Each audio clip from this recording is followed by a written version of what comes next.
네, 화요일 코너 시작하겠습니다. 크리스천 재정관리 시간인데요. 매주 이 시간 함께해 주시는 분입니다. 주식회사 핀톡 대표시고요. 돈 걱정 없는 우리집 연구소 소장 백정선 장로님 전화로 연결돼 있습니다. 장로님, 좋은 아침입니다. 좋은 아침입니다. 안녕하세요. 네, 안녕하세요. 네. 자, 오늘 제목은요. 보험 구조 조정 전략입니다. 오늘은 제가 사리를 나눠보도록 할게요. 네, 작은 식당을 운영하는 40대입니다. 장사를 하다 보니 가까운 친구가 찾아오고 친척이 찾아오고 해서 한 건 한 건 보험을 가입했죠.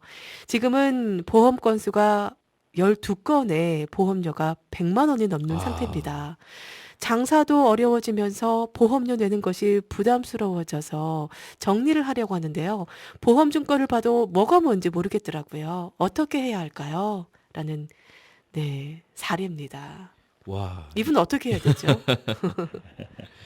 이게 요즘에 이렇게 서민 경제가 어려워지고 하면서 보험을 다시 한번 이렇게 생각해보고 리모델링 하시는 분들 관심이 많아지고 있다고 하는데요. 네. 그렇습니다. 최근 그 경기 침체가 지속되면서 서민들의 삶이 어려워지고 이른바 보험 리모델링에 대한 관심을 갖는 소비자들이 늘고 있습니다.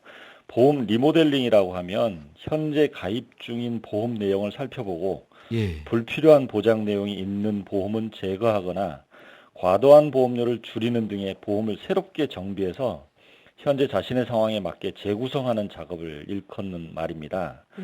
보험 리모델링은 최근 들어서 특히 3, 40대 계층을 중심으로 관심을 끌고 있는데요. 나이가 들수록 보험에 새로 가입하는 것은 물론 보장 내용을 바꾸는 것도 힘들어지기 때문에 서둘러 재정비하려는 것으로 보입니다. 보험은 한 번 가입하고 나서 해지하려면 원금의 절반 이상을 건지기도 어렵고요. 네. 따라서 그 보험에 가입한다면 첫 단주부터 잘 끼워야 하는데요. 네네. 그렇지 않으면 나중에 소 잃고 외양간 고치는 상황이 되기가 쉽기 때문입니다. 네. 그렇지만 가입자의 의지나 생각과 상관없이 가계 재무 상황이 변하기도 하고 환경이 변하기도 하기 때문에 그때마다 보험 가입 사항을 재점검하는 작업은 필수적이라고 할 수 있겠습니다. 네. 예. 보험 리모델링을 위해서 사전에 점검할 사항이 있다는 얘기신데요. 어떤 걸 점검해야 할지 좀 자세하게 알려주시죠. 네, 보험 리모델링을 할 때는 현재 가입하고 있는 보험의 보장 내용하고 네. 보험료 등에 대한 철저한 분석을 하고 진단하고 분석한 가입 보험 그 진단 결과를 토대로 해서 적절한 보험 리모델링을 계획해야 되는데요. 네. 첫 번째로 보장 내용의 부족 또는 중복 등의 내용에 대해서 파악을 해야 됩니다. 기존에 가입한 보험의 다양한 보장 내용을 꼼꼼히 확인해야 되는데요. 발생 확률이 낮은 그 항목 위주로 고액 보장이 설계되어 있지는 않은지, 꼭 필요한 필수 항목은 금액이 적절히 보장되고 있는지, 또 빠진 부분은 없는지 꼼꼼히 좀 살펴보는 것이 필요하고요. 네. 예. 두 번째로 보장 기간이 적절하게 설계되어 있는지 판단해야 되는데요. 네네. 가입한 보험 중에서 60세 내지는 70세까지만 보장이 되는 경우 암이나 주요 질병 등엔 나이가 들어가면서 70세 이후에 좀 발생 네. 확률이 확실히 높아지거든요. 네네. 시간이 지날수록 보험료는 크게 비싸지는 경우는 보장 기간을 늘리는 등의 보완이 필요합니다. 네네. 최근에는 100세까지 의료비나 운전자 보장 등의 보장을 받을 수 있는 점도 고려해야 한다고 볼 수 있겠습니다. 네네. 세 번째로 매월 가입하는 보험료가 적정한지 살펴봐야 되는데요.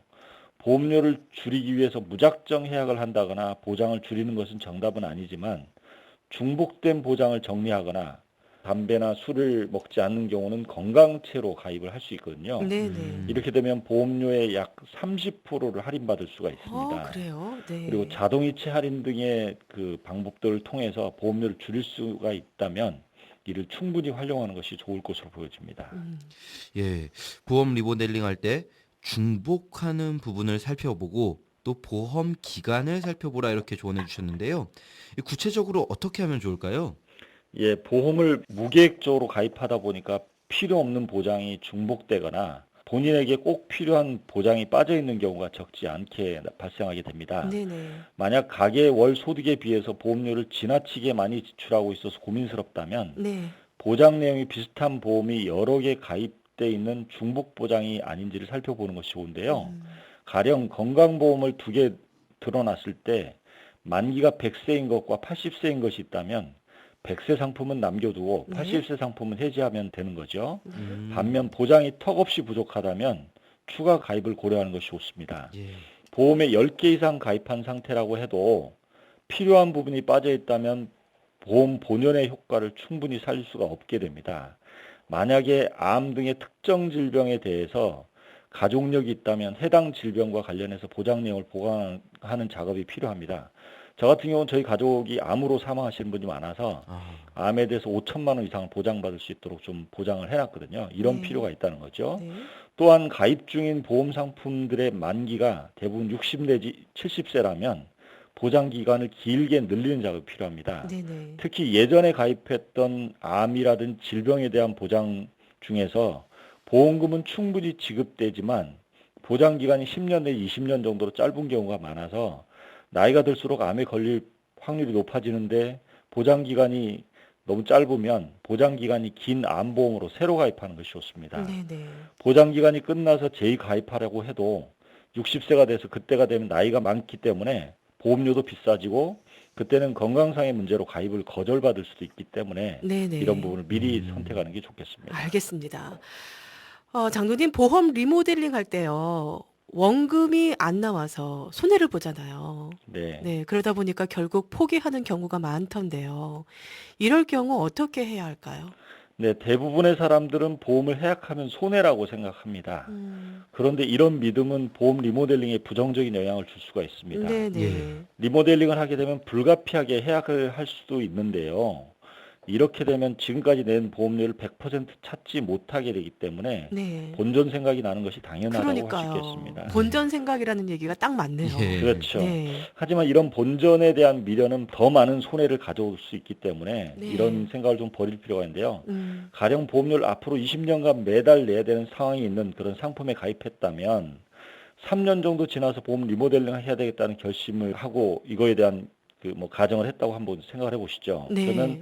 3년간 한 번도 빠지지 않고 내왔으니까 지금 시점에 해약하면 너무 아깝고 이렇게 되면 좀 속이 상하는 그런 마음이 생길 거예요. 근데 예.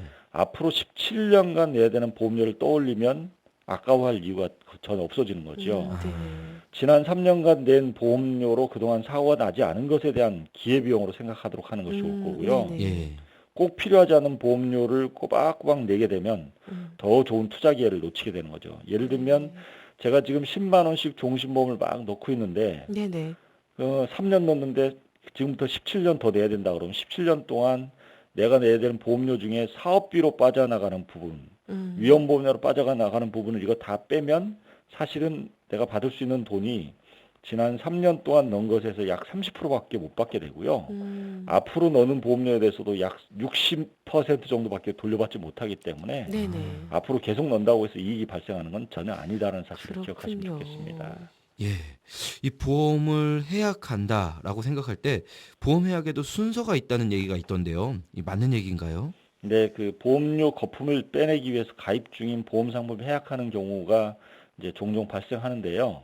그러나 무턱대고 보험료가 비싼 것부터 또 오래전에 가입한 것부터 골라서 깨버리면 포트폴리오가 엉망이 되고 맙니다. 네네. 가령 오래전에 가입한 확정 고금리형 상품들은 지금 가입하고 싶어도 가입하지 못하는 엄청나게 귀한 상품이라고 할 수 있는데요. 네네. 잠시 생계가 어려워졌다고 해서 해약한다면 손해가 막심하게 되는 거죠. 네. 예를 들면 1997년도 이런 때 90년대에 가입한 상품 중에서 확정금리로 10% 네. 또는 7%를 보장해주는 그런 상품들이 있어요. 네네.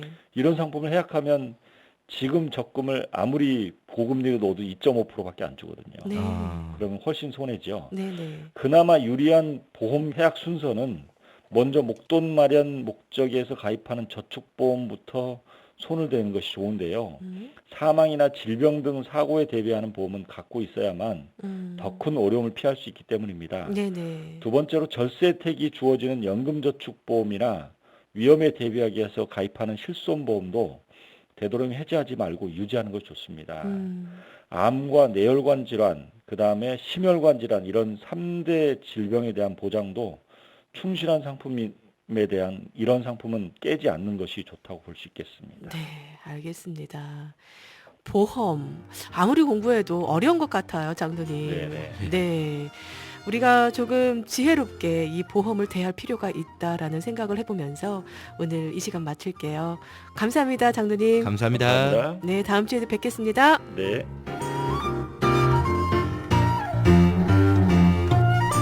네, 지금까지 크리스천 재정관리 함께 하셨습니다. 주식회사 핀톡 대표시고요. 돈 걱정 없는 우리집 연구소 소장 백정선 장로님이었습니다.